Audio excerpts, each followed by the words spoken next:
ಸಮರ್ಥ ಸದ್ಗುರು ಸಿದ್ಧಾರೂಢ ಮಹಾಸ್ವಾಮಿಗಳ ಶ್ರೀಚರಣಗಳನ್ನು ಹೃನ್ಮಂದಿರದಲ್ಲಿ ಸ್ಮರಿಸಿಕೊಂಡು ಮನೆ ಮನೆಯ ಮುಂದೆ ಕರವಡ್ಡಿ ಬೇಡುವಂತೆ ಮಾಡ,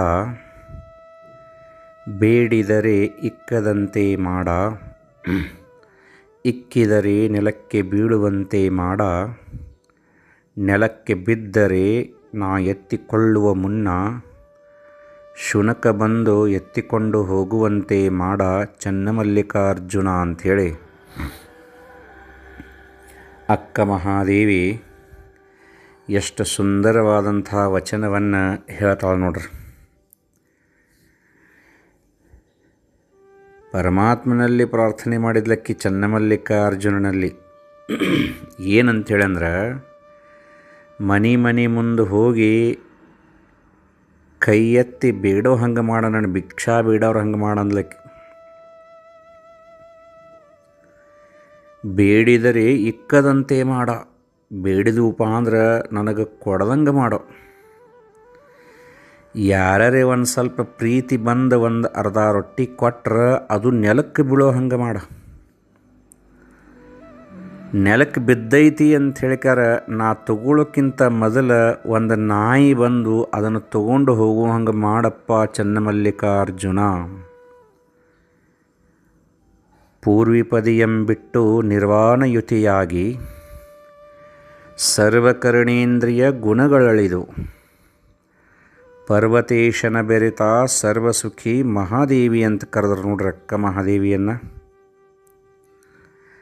ಆಕೆ ಮನಸ್ಸು ಮಾಡಿದ್ದಳಪ್ಪ ಅಂದ್ರೆ ಕೌಶಿಕ ರಾಜ ಆಕೆ ಕಾಲಿಗೆ ಬಂದು ಬಿದ್ದಿದ್ದ. ಜಗತ್ತಿನೊಳಗಿರುವಂತಹ ಎಲ್ಲ ಸುಖ ಭೋಗ ಭಾಗ್ಯಗಳನ್ನು ನಿನಗೆ ಕೊಟ್ಟು ನಾನೂ ಸಹಿತ ನಿನ್ನ ಚರಣ ದಾಸನಾಗತೀನಿ ಅಂತ ಹೇಳ್ಕರ್ ದುಂಬಾಲ ಬಿದ್ದಿದ್ದಕ್ಕಿಗೆ. ಕಣ್ಣಿಗೆ ಕಾಣಿಸುವಂತಹ ಈ ಲೌಕಿಕ ಸುಖ ಭೋಗ ಭಾಗ್ಯನ ಸತ್ಯವಾಗಿದ್ದರೆ ಅಕ್ಕ ಮಹಾದೇವಿ ಅದನ್ನು ತೊಗೊಂಡು ಬಿಡ್ತಿದ್ಲು. ಅದನ್ನೆಲ್ಲ ಬಿಟ್ಟು ಎಂಥದನ್ನು ಕೇಳಿದಿಲ್ಲ ನೋಡ್ರಿ ತಾಯಿ. ನಮಗೆ ಮತ್ತು ಆ ಮಹಾತ್ಮರಾದಂಥ ಶರಣರನ್ನು ಸ್ವಲ್ಪ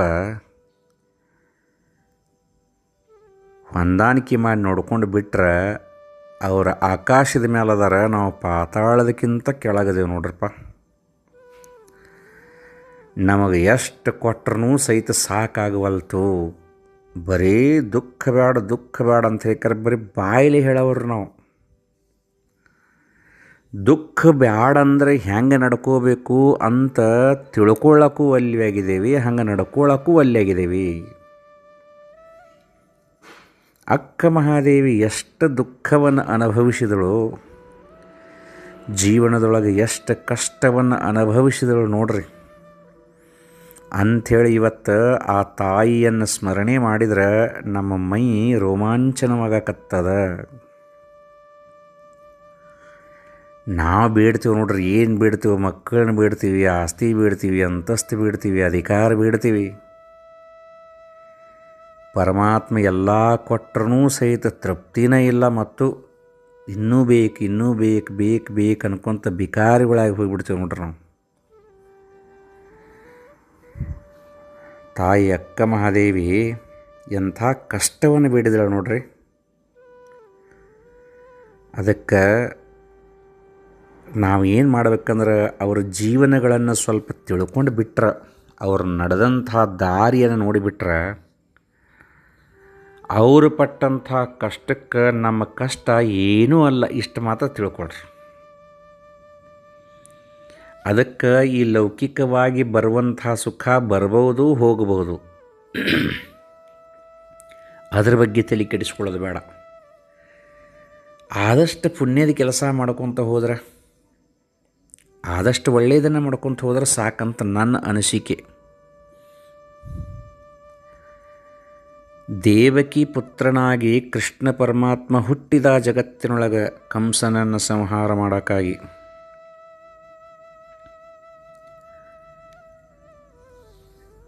ಜೈಲಿನೊಳಗನ ಹುಟ್ಟಿದ, ಕಾರಾಗೃಹದೊಳಗನ, ಅಲ್ಲಿಂದ ಅವನ ಮತ್ತು ತಗೊಂಡು ಹೋದರು. ಹಂಗಂದ್ರೆ ಕೃಷ್ಣ ಹುಟ್ಟಿ ಎಷ್ಟು ವರ್ಷಕ್ಕೆ ಆ ಕಂಸನನ್ನು ಸಂಹರಿಸಿದ? ಎಷ್ಟು ವರ್ಷ ಅಂತಂದ್ರೆ 14ನೇ ವರ್ಷ. ಕೃಷ್ಣಗೆ 14 ವರ್ಷ ಆಗಿದ್ದು ರೀ. ಆವಾಗ ಕಂಸನನ್ನು ಸಂಹಾರ ಮಾಡಿ ಕಾರಾಗೃಹದಲ್ಲಿ ಬಂಧಿಸಲ್ಪಟ್ಟಂತಹ ತನ್ನ ತಂದೆ ತಾಯಿಗಳನ್ನು, ದೇವಕಿ ಮತ್ತು ವಸುದೇವರನ್ನು ಕಾರಾಗೃಹದಿಂದ ಬಿಡಿಸಿದ. ಆವಾಗ ಆ ಕಾರಾಗೃಹದೊಳಗೆ ಇದ್ದಂತಹ ದೇವಕಿ ಕೃಷ್ಣ ಪರಮಾತ್ಮಗೆ ಒಂದು ಪ್ರಶ್ನೆ ಮಾಡ್ತಾ, ನೀನು ಸಾಕ್ಷಾತ್ ಪರಮಾತ್ಮನ ಹುಟ್ಟಿ ಬಂದಿದ್ದಿ, ಅಷ್ಟಾದ್ರೂ ಸಹಿತ ನೀ ಹುಟ್ಟಿದ ದಿನಾನ ಜೈಲಿಗೆ ಹಾಕಿದಂಥ ಕೀಲಿಯನ್ನು ಬಿಡಿಸಿದೆ. ತುಂಬಿ ಹರಿಯುವಂಥ ಯಮುನಾ ನದಿಯಲ್ಲಿ ವಾಸುದೇವನಿಗೆ ಹೋಗಕ್ಕೆ ದಾರಿ ಮಾಡಿಕೊಟ್ಟು ಬೇಕಾದ ಲೀಲೆಗಳನ್ನು ಹುಟ್ಟಿದ ದಿನಾನ ಮಾಡಿದಿ. ಅವತ್ತನ ಆ ಕಂಸನನ್ನು ಸಂಹರಿಸಬಹುದಾಗಿತ್ತು. 14 ವರ್ಷ ಯಾಕೆ ಹಿಡ್ಕೊಂಡು ಅಂತ ಕೇಳಕ್ಕೆ ತನ್ನ ಮಗನ ಕೃಷ್ಣ ಪರಮಾತ್ಮನನ್ನು ಕೇಳಿದ್ದವ. ಕೃಷ್ಣ ನಗಾಕತ್ತ, ಯವ್ವ ನೀ ಹಿಂದೆ ಮಾಡಿದ ಕರ್ಮಕ್ಕೆ ನೀ ಅನುಭವಿಸ್ಬೇಕಾಗಿತ್ತು, ಅದಕ್ಕೆ ಅಂದವ. ನಾ ಏನು ಅಂಥ ಕರ್ಮ ಮಾಡಿದ್ನಿಪ್ಪ ಅಂತ ಕೇಳಕ್ಕೆ, ಹೋದ ಜನ್ಮದೊಳಗೆ ನೀನು ಕೈ ಇದ್ದಿ, ನಿನ್ನಿಂದಾಗಿ ರಾಮ ಏನು ಮಾಡಿದ ಅಂತಂದ್ರೆ 14 ವರ್ಷ ವನವಾಸವನ್ನು ಅನುಭವಿಸಿದ. ಅದಕ್ಕೆ ಹಿಂದಿನ ಜನ್ಮಕ್ಕೆ ಅವ ನಿನ್ನಿಂದಾಗಿ ವನವಾಸ 14 ವರ್ಷ ಅನುಭವಿಸಿದ್ದಕ್ಕೆ ನೀ 14 ವರ್ಷ ಕಾರಾಗೃಹದೊಳಗೆ ವನವಾಸವನ್ನು ಅನುಭವಿಸುವಂಥದ್ದು ಬಂತು ಅಂತ ಹೇಳಿದವ. ಆವಾಗ ದೇವಕಿ ಕೇಳಿದ್ಲು, ನಾ ಕೈ ಇದ್ನಿ, ಯಶೋಧ ಏನಿದ್ಲು ಅಂತ ಕೇಳಿದ್ಲಕ್ಕಿ. ಮತ್ತು ಆವಾಗ ಕೃಷ್ಣ ಹೇಳಿದ, ಆಕಿ ಕೌಶಲ್ಯ ಇದ್ಲು ಅಂತ ಹೇಳಿದ. ಆಕಿ ಮಗ 14 ವರ್ಷ ಮಗನ ಪ್ರೀತಿಯಿಂದ ವಂಚಿತಳಾಗಿದ್ಲಕ್ಕಿ ನಿನ್ನಿಂದಾಗಿ. ಅದಕ್ಕೆ ನಿನ್ನ ಹೊಟ್ಟೆ ಒಳಗೆ ಹುಟ್ಟಿ ಆ ಯಶೋದೆಗೆ ಮಗನ ಒಂದು ಆನಂದವನ್ನು ನೀಡುವಂಥ ಪರಿಸ್ಥಿತಿ 14 ವರ್ಷ ನನಗೂ ಬಂತು, ನಿನಗೂ ಬಂತು, ಮಾಡಿದ ಕರ್ಮ ಅನುಭವಿಸ್ತು ಅಂತ ಹೇಳಿದ. ತಿಳ್ಕೋಬೇಕೈತಿಲ್ಲ ಏನಂದ್ರೆ, ನಾವೆಲ್ಲರೂ ಸಹಿತ ಮಾಡಿದ ಕರ್ಮವನ್ನು ಅನುಭವಿಸಬೇಕು. ಆದರೆ ಗುರುವಿನ ಮೇಲೆ ನಂಬಿಕೆ ಇಡಬೇಕು ನೋಡ್ರಿ. ಹುಬ್ಬಳ್ಳಿ ಒಳಗಿರುವಂತಹ ಸದ್ಗುರು ಸಿದ್ಧಾರೂಢನನ್ನು ಸ್ಮರಣೆ ಮಾಡಿದರೆ ಜನ್ಮನ ಪಾವನ. ಸಿದ್ಧಾರೂಢ ಅವನಂಥ ಪಡೆದಂಥ ಗುರುವನ್ನು ನಾವೆಲ್ಲರೂ ಸಹಿತ ಪುಣ್ಯಾತ್ಮರಲ್ಲ. ಹುಬ್ಬಳ್ಳಿ ಒಳಗೆ ಉಳಿದ ಸಿದ್ಧಾರೂಢದ ಅಜ್ಜ ಏನೇನು ಚಮತ್ಕಾರಗಳನ್ನು ಮಾಡಿದ ನೋಡ್ರಿ. ಅವಾಗ ಅಸಾಧ್ಯವಾದಂಥದ್ದು ಯಾವುದೂ ಇದ್ದಿದ್ದಿಲ್ಲ ಸಿದ್ಧಾರೂಢ ಅಜ್ಜಗೆ. ಆದರೆ ಎಷ್ಟು ಕಷ್ಟವನ್ನು ಅನುಭವಿಸಿ ಮತ್ತು ತನ್ನ ಭಕ್ತರನ್ನು ಉದ್ಧಾರ ಮಾಡಿದ ನೋಡ್ರಿ. ದೀಪದಂತೆ ಸುಟ್ಟುಕೊಂಡು ಜಗವೆಲ್ಲ ತಾ ಬೆಳಗಿದ ಅಂತ ಹೇಳಿದರು ನೋಡ್ರಿ.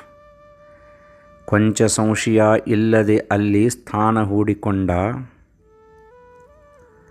ಪಾಪಿ ಒಬ್ಬನು ಬೆಂಕಿ ತಲೆಯ ಮೇಲಿಟ್ಟರೂ ಸುಮ್ಮನಾದ. ಕೋಪವಿಲ್ಲದೆ ಶರೀರ ಕರ್ಮವಿದು ಎಂದು ವರವ ನೀಡಿದ. ಆಪತ್ತು ಕಳೆದು ನಿನ್ನ ಮನೆಯಲ್ಲಿ ಶಿರಿವಿ ಹಚ್ಚಲೆಂದ. ದೀಪದಂತೆ ಮೈ ಸುಟ್ಟುಕೊಂಡು ಜಗವೆಲ್ಲ ತಾ ಬೆಳಗಿದ ಜಗದ ದಿವ್ಯ ಜ್ಯೋತಿಯಾದ ಅಂತ ಹೇಳಿದರೆ ಸಿದ್ಧಾರೂಢನ ಬಗ್ಗೆ. ಎಂಥ ಸಿದ್ಧಾರೂಢ ಇದ್ದ ನೋಡ್ರಿ. ಅಂಥ ಸಿದ್ಧಾರೂಢನನ್ನು ನಾವು ಪಡೆದಂಥವರೆಲ್ಲ ಪುಣ್ಯಾತ್ಮರಲ್ಲ. ತಲೆ ಮೇಲೆ ಬೆಂಕಿ ಇಟ್ಟವಾಗ ಸಹಿತ ನಿನ್ನ ಮನೆಯಾಗ ಬಡತನ ಹೋಗಿ ಶ್ರೀಮಂತಿಕೆ ಬರಲಿಪ್ಪ ಅಂತ ಆಶೀರ್ವಾದ ಮಾಡಿದಂಥವು ಸಿದ್ಧಾರೂಢ ಅಜ್ಜರಿ. ಅವನು ಎಂತೆಂಥ ಒಂದು ಲೀಲೆಯನ್ನು ತೋರಿಸಿದ. ನಾ ಅದೇನಂತ ಹೇಳ್ಕಾರ ತೋರಿಸ್ಕೊಟ್ಟ ಭಕ್ತರಿಗೆ. ಚಿಂತೆ ಮಾಡಿಬಿಡ್ರಿ, ನಾ ಅದೇನಿ ಇವತ್ತಿನ ಮಟನೂ ಅದಾನ. ಅವನು ನಂಬೂನು ನಾವು ಅಷ್ಟ. ದೀವಟೆ ಓಣಿ ಒಳಗೆ ಬೆನಕಪ್ಪ ಡಗೆ ಅಂತ ಹೇಳಿಕ್ಯಾರ ಒಬ್ಬ ಸಿದ್ಧಾರೂಢಜ್ಜನ ಪರಮ ಭಕ್ತನಿದ್ದ. ಬೆನಕಪ್ಪ ಡಗೇರಿ. ಬೆನಕಪ್ಪ ಮತ್ತು ಬೆನಕಪ್ಪನ ಧರ್ಮಪತ್ನಿಯಾದಂಥ ಧರ್ಮವ್ವ ಇಬ್ಬರು ಸಿದ್ಧಾರೂಢಜ್ಜನ ಮೇಲೆ ವಿಶೇಷವಾದ ಪ್ರೀತಿ ರೀ ಅವ್ರಿಗೆ. ಸಿದ್ಧಾರೂಢನ ಮೇಲೆ ಭಾಳ ಪ್ರೀತಿ. ಬೆನಕಪ್ಪ ಒಳ್ಳೆಯ ಕಲಾವಿದನಿದ್ದ. ಭಾಳ ಸುಂದರವಾಗಿ ಚಿತ್ರಗಳನ್ನು ತೆಗಿತಿದ್ದ ನೋಡ್ರಿ, ಪೇಂಟಿಂಗ್ ಮಾಡ್ತಿದ್ದವ. ಮತ್ತು ಮಣ್ಣಿನ ಮೂರ್ತಿಗಳನ್ನು ತಯಾರು ಮಾಡ್ತಿದ್ದ. ಆವಾಗ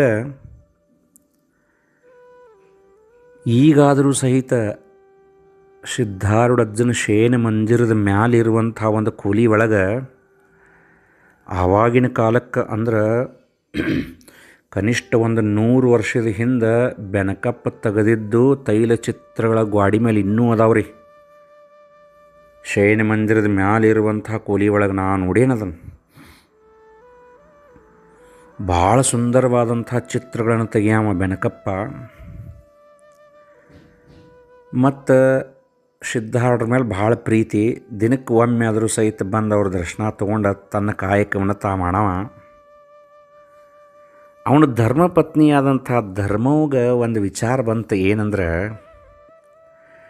ನನ್ನ ಗಂಡ ಇಷ್ಟು ಚಂದ ಮೂರ್ತಿಗಳನ್ನು, ಇಷ್ಟು ಚಂದ ಚಿತ್ರಗಳನ್ನು ತಯಾರು ಮಾಡ್ತಾನೆ, ನಾನೂ ಒಂದು ಮಣ್ಣಿನ ಮೂರ್ತಿ ಸಿದ್ಧಾರೂಢಜ್ಜಂದು ಯಾಕೆ ಮಾಡಬಾರ್ದು ಅಂತಕ್ಕಿ ಮನುಷ್ಯನಾಗ ಬಂತು ನೋಡ್ರಿ. ವಿಚಾರ ಮಾಡಕತ್ಲು, ಹೆಂಗೆ ಮಾಡಬೇಕು, ಮಣ್ಣಂತೂ ಐತಿ, ಅರ್ಲೈತಿ, ಹೆಂಗೆ ಮೂರ್ತಿ ತಯಾರು ಮಾಡಬೇಕು ಅಂತ ಹೇಳಿ ವಿಚಾರ ಮಾಡ್ಕೋತ ಧರ್ಮವು ಕುಂತಿದ್ಲು. ಅದ ಗುಂಗನೊಳಗನ ಸಿದ್ಧಾರೂಢರ ಮಠಕ್ಕೆ ಬಂದ್ಲು. ಬಂದಕ್ಕೆ ಆ ಅಜ್ಜಗೆ ನಮಸ್ಕಾರ ಮಾಡಿದ್ಲು, ಮಠದಾಗಿನ ಸೇವಾ ಮಾಡಿದ್ಲು. ಅಲ್ಲೇ ಕುಂತಳು. ಸಿದ್ಧಾರೂಢರು ಅಂತರ್ಯಾಮಿಗಳು, ಸರ್ವಾಂತರ್ಯಾಮಿಗಳು. ನನ್ನ ಮನುಷ್ಯನಾಗ ಏನೈತಿ, ನಿನ್ನ ಮನುಷ್ಯನಾಗ ಏನೈತಿ ಎಲ್ಲ ಗೊತ್ತ ಅವರಿಗೆ. ಧರ್ಮವ್ವ, ಏನು ವಿಚಾರ ಮಾಡಿಕತ್ತಿ ಏವ, ಏನು ವಿಚಾರ ಮಾಡಕತ್ತಿ ಅಂತ ಕೇಳಿದ್ರು. ಯಪ್ಪ, ನಾ ಏನು ವಿಚಾರ ಮಾಡಕತ್ತನಂತೇಳಿ ನಿನಗೆ ಗೊತ್ತಿರ್ಬೋದಲ್ಲ ಅನ್ಲಕ್ಕಿ. ನಗಾಕತ್ರ ಸಿದ್ಧಾರೂಢರು. ನೋಡುವ ಮಗಳ, ಒಂದು ಕೆಲಸ ಮಾಡು, ನಿನ್ನ ಮನುಷ್ಯನ್ಯಾಗ ಬಂದೈತಿ ಸದ್ಗುರುವಿನ ಮೂರ್ತಿಯನ್ನು ತಯಾರು ಮಾಡ್ಬೇಕಂಥೇಳಿ, ಮಣ್ಣಿನ ಮೂರ್ತಿಯನ್ನು. ನನಗೆ ಮಾಡಕ್ಕೆ ಬರೋದಿಲ್ಲ, ಹೆಂಗೆ ಮಾಡಲಿ ಅಂತ ಚಿಂತೆ ಮಾಡಕತ್ತಿ. ಹೌದಲ್ಲೋ, ಚಿಂತೆ ಮಾಡಬೇಡ. ಸಂಕಲ್ಪ ಚಲೋ ಇತ್ತಪ್ಪ ಅಂದ್ರೆ ಅದರ ಜವಾಬ್ದಾರಿಯನ್ನು ಸದ್ಗುರುವನ್ನು ತಗೋತಾನ, ತನ್ನ ಕೆಲಸ ಮಾಡ್ತಾನೆ. ಒಳ್ಳೆಯ ಮನಸ್ಸಿನಿಂದ ನಿನ್ನ ಕೆಲಸ ಚಾಲೂ ಮಾಡಬೇ ಅಂತ ಹೇಳಕ್ಕೆ ಈಗ ಆಶೀರ್ವಾದ ಮಾಡಿಬಿಟ್ರು ನೋಡ್ರಿ ಸಿದ್ಧಾರೂಢರು. ಡಗೆ ಧರ್ಮವ್ಗೆ ಹಿಡಿಸಲಾರ್ದಂಥ ಆನಂದ. ನಮ್ಮಪ್ಪ ನನ್ನ ಮನುಷ್ಯನಾಗ ಇದ್ದಿದ್ದನ್ನು ತಿಳ್ಕೊಂಡು ನನಗೆ ಆಶೀರ್ವಾದ ಮಾಡಿದಲ್ಲ, ಇಂತಹ ಸದ್ಗುರುವಿನ ಪಡೆದಂಥ ನಾ ಎಷ್ಟು ಪುಣ್ಯಾತ್ಮಳಪ್ಪ ಅಂತ ಹೇಳಿಕಾರ ಆನಂದ ಭರಿತಳಾಗಿ ಮನೆಗೆ ಬಂದ್ಲು.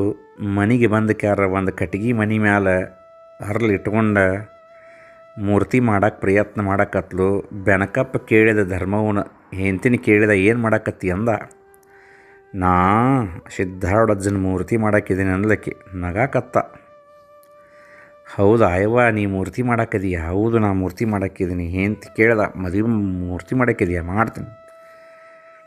ಈಕಿಗೆ ಅರ್ಲು ಚಂದಾಗಿ ತೀಡಿ ಒಂದು ಮಣ್ಣಿನ ಬಸವನನ್ನು ಮಾಡಕ್ಕೆ ಬರೋದಿಲ್ಲ ಅಂತ ಅದ್ರೊಳಗೆ ಅಜ್ಜನ ಮೂರ್ತಿ ಮಾಡ್ತೇನಂತಾಳ ಅಂತೇಳಿ ಅವ ಒಂದು ಸ್ವಲ್ಪ ನಗಿ ಬಂತು. ಆದರೂ ಮಾಡಲಿ ಬಿಡಂತ ಸುಮ್ಮನೆ ಆದ. ಧರ್ಮ ಅವತ್ತು ಅರ್ಲು ಹಿಡ್ಕೊಂಡು ಕುಂತಕ್ಕಿ ಬೆಳತನಕನೂ ಅದನ್ನು ಅರ್ಲ ಬಿಡುವಾಳ. ಸಿದ್ಧಾರೂಢ ಅನ್ನೋದು ಓಂ ನಮಃ ಶಿವಾಯ ಅನ್ನೋದು ಮೂರ್ತಿ ಮಾಡೋದು, ಸಿದ್ಧಾರೂಢ ಅನ್ನೋದು ಓಂ ನಮಃ ಶಿವಾಯ ಅನ್ನೋದು ಮೂರ್ತಿ ಮಾಡೋದು. ಬೆನಕಪ್ಪ ಮಲ್ಕೊಂಡ, ನಿದ್ದೆ ಆಯ್ತು. ಬೆಳಗ್ಗೆ ಒಂದಿಷ್ಟೂ ಸಹಿತ ಮಲ್ಕೊಳ್ಳಾದ್ರೆ ನಿದ್ದೆ ಮಾಡಲಾರ್ದ ಧರ್ಮವ ಬೆಳಗ್ಗೆ 6 ಅನುಗುಡ್ದ ಅಜ್ಜನ ಮೂರ್ತಿ ತಯಾರು ಮಾಡೇ ಬಿಟ್ಲು ನೋಡ್ರಕ್ಕೆ. ಹೆಂಗಾಗಿತ್ತು ಮೂರ್ತಿ ಅಂತಂದ್ರೆ ಸಾಕ್ಷಾತ್ ಸಿದ್ಧಾರೂಢರನ್ನ ಕುಂತಂಗಾಗಿತ್ತಂತ. ಬೆನಕಪ್ಪ ಬೆಳಿಗ್ಗೆ ಎದ್ದು ನೋಡ್ತಾನ, ಧರ್ಮವು ತಯಾರು ಮಾಡಿದ ಮೂರ್ತಿ ಅಷ್ಟೊಂದು ಕಲಾವಂತನಿದ್ರೂ ಸಹಿತ, ಮಣ್ಣಿನ ಮೂರ್ತಿಯೇ ಮಾಡುವ ನೈಪುಣ್ಯತೆಯನ್ನು ಹೊಂದಿದ್ರೂ ಸಹಿತ ಬೆನಕಪ್ಪ ಕಣ್ಣಾಗ ನೀರು ಹೊಂಟು. ನನ್ನ ಕೈಲಿ ಸಹಿತ ಅಸಾಧ್ಯವಾದಂಥ ಮೂರ್ತಿಯನ್ನು ನನ್ನ ಧರ್ಮಪತ್ನಿ ಧರ್ಮವೂ ಮಾಡಿದ್ಲಲ್ಲ ಅಂಥೇಳಿ ಆನಂದಪಟ್ಟ. ಓಡಿ ಬಂದ ಸಿದ್ಧಾರೂಢಪ್ಪಗಳಿಗೆ ಹೇಳಿದ, ಯಪ್ಪ ನಿಮ್ಮ ಆಶೀರ್ವಾದದಿಂದ ನನ್ನ ಹೆಂಡತಿ ಧರ್ಮವ್ವ ನಿಮ್ಮ ಮೂರ್ತಿ ಮಾಡಿದಾಳ್ರಿಪ್ಪ, ನೀವೇ ಕುಂತಂಗೆ ಕಾಣಕತ್ತೈತ್ರಿ ಅಂದ. ಸಿದ್ಧಾರೂಢರು ನಗಾಕತ್ರು. ನೋಡಪ್ಪ, ಮನಸ್ಸು ಸ್ವಚ್ಛ ಇತ್ತಂದ್ರೆ ನಾವು ಮಾಡಿದ್ದೆಲ್ಲ ಕೆಲಸ ಚಂದ ಆಗತೈತಿ ಅಂದ್ರೆ ಅವ್ರು ಎಷ್ಟು ಚಂದ ಹೇಳಿದ್ರು ನೋಡ್ರಿ. ನಮ್ಮ ಮನಸ್ಸು ಸ್ವಚ್ಛ ಇತ್ತಪ್ಪ ಅಂದ್ರೆ ನಾವು ಮಾಡಿದ ಕೆಲಸ ಎಲ್ಲ ಚಂದ ಆಗ್ತೈತಿ ಅಂದ್ರೆ ಅವರು ಸಂತೋಷದಿಂದ ಉಳಿದ್ರ ಗಂಡ ಹೆಂಡತಿ ಒಂದು 2 ದಿವಸ ಆರಿದ ಮೇಲೆ ಅದಕ್ಕೆ ಬಣ್ಣ ಮಾಡೋಣ ಅಂತ ತಿಳಿದ ಧರ್ಮವ್ವ ಕುಂತಿದ್ಲು.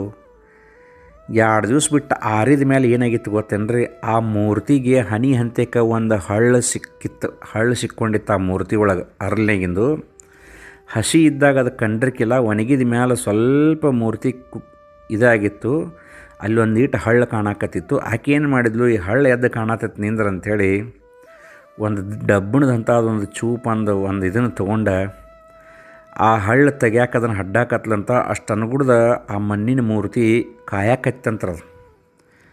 ಎಷ್ಟು ಕಾಯ್ತಪ್ಪ ಅಂತಂದ್ರೆ ಹಿಡ್ಯಾಕೆ ಬರೋದಷ್ಟು ಕಾಯ್ತು. ಉಳ್ಕಿದ ಮೂರ್ತಿ ಎಲ್ಲ ತನ್ನಗಣ ಅದಾವು. ಹಿಂಗ್ಯಾಕೆ ಆತಂತ ಹೇಳ್ಕಾರ ಓಣ್ಯಾಗಿನ ಮಂದಿನ ಕರೆದು ಕೇಳ್ತಾಳ. ಹಿರಿಯರು ಹೇಳಕತ್ತಾರ, ಇದೇನೋ ಅಜ್ಜನ ಲೀಲಾನ ಐತಿ, ಏನಾಗೈತಿ ಯಾರಿಗೆ ಗೊತ್ತು, ಅಲ್ಲೇ ಹೋಗ್ಬೇಕಂತ ಹೇಳಿಕಾರ. ಗಂಡ ಹೆಂಡತಿ ಹಂಗೆ ಓಡ್ಕೊಂತ ಮಟ್ಟಕ್ಕೆ ಬಂದರು. ಸಿದ್ಧಾರೂಢಪ್ಪಗಳು ಒಳಗೆ ಶಯನ ಮಂದಿರದಾಗ ಮಲ್ಕೊಂಡಿದ್ರು. ಹೊರಗೆಲ್ಲ ಮಂದಿ ನಿಂತಿದ್ರು. 7 ಗಂಟೆ ಆಗಿತ್ತು ಸಂಜೆಗೆ. ಯಾಕಂತ ಕೇಳು, ಇಲ್ಲ ಸಿದ್ಧಾರೂಢಪ್ಪಗಳು ಜ್ವರ ಬಂದವು ಅಂದ್ರೆ ಅವರು. ಸಿದ್ಧಾರೂಢಪ್ಪಗಳು ಜ್ವರ ಬಂದಾವ ಅಂತ ಹೇಳಿಕಾರ. ಒಳಗೆ ಹೋಗಿ ಧರ್ಮವ್ವ ಆಕಿ ಗಂಡ ನೋಡ್ತಾರೆ. ಅಲ್ಲಿ ಲಾಟನ್ ಹಿಡಿದನ್ನು ನೋಡ್ತಾರೆ. ಅಜ್ಜನ ಹನಿಗೆ ಒಂದು ಸಣ್ಣದ ತೂತು ಬಿದ್ದಂಗಾಗಿ ರಕ್ತ ಬರಾಕತ್ತಿತ್ತಲ್ಲಿಂದ. ಅದನ್ನು ನೋಡಿದ ಕೂಡಲೇ ಧರ್ಮವ್ಗೆ ಕಳ್ಳಾಗ ಕುಡುಗೋಲು ಹಾಕಿ ಕೋದಂಗೆ ಆತಂತ ನೋಡ್ರಿ. ಬಿಕ್ಕಿ ಅಜ್ಜನ ಪಾದ ಹಿಡಿದು ಅಳಾಕತ್ತು ಬಿಟ್ಲು. ಯಪ್ಪ, ನಾ ಮೂರ್ತಿ ಹಡ್ಡಿದ್ದು ನಿನ್ನೆ ಹನಿಗೆ ಹತ್ತಿತ್ಲ ಅನ್ಲಕ್ಕೆ. ಆವಾಗ ಸಿದ್ಧಾರೂಢರಂದರು, ಮಗಳ ನೀ ಎಂದ ಭಕ್ತಿಯಿಂದ ನನ್ನ ಮೂರ್ತಿಯನ್ನು ಮಾಡಿದ್ದೆಲ್ಲ ಅಂದ ಆ ಮೂರ್ತಿ ಒಳಗೆ ನಾ ಹೊಕ್ಕೊಂಡು ಬಿಟ್ಟಿದ್ದೀವ ಅಂತ ಹೇಳಿದ್ರಂತ ನೋಡ್ರಿ. ಇಂಥವ್ರಿದ್ರು ಸಿದ್ಧಾರೂಢರು. ಇಷ್ಟು ಮಾತ್ರ ತಿಳ್ಕೋಬೇಕು, ಒಂದು ಸಣ್ಣದ ಫೋಟೋನ ಇರವಾಲ್ತ್ಯಾಕ, ಒಂದು ಸಣ್ಣದ ಅಜ್ಜನ ಮೂರ್ತಿನೇ ಇರವಾಲ್ತ್ಯಾಕ, ಅದರೊಳಗೆ ಸದ್ಗುರುನಾಥ ಅದಾನ ಅಂತೇಳಿ ತಿಳಿದ್ರೆ ಅದಾನು. ಅದಕ್ಕೆ ಅಂತಹ ಸದ್ಗುರುನಾಥನ ಕೃಪಾದೃಷ್ಟಿ ನಿಮ್ಮ ಎಲ್ಲರ ಮೇಲೂ ಇರಲಿ ಅಂಥೇಳಿ ಬೇಡಿ ಇವತ್ತಿನ ಮಾತಿಗೆ ವಿರಾಮವನ್ನು ಕೊಡೋಣ.